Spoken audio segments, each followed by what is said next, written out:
इस्लाम के अंदर जुम्मा के नमाज के बहुत महत्व बा। अल्लाह के दरबार में रहमत के दिन मानल जाला।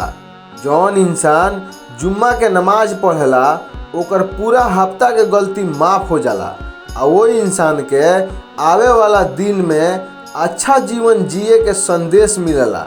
नमाज पढ़ला से रूह ताज़ा होला, दिल जिंदा रहेला, ईमान मजबूत होला आ मन खुश रहेला। अगर हो सकता तो जुम्मा के दिने देवान फकीर के खाना खियाव, घर में बरकत होला। कोशिश करके अगर घर के औरत भी कम से कम जुम्मा के नमाज पढ़तारी तो घर में रोजी रोटी आवेला, कमीनी में सय बरकत होला, घर आबाद रहेला।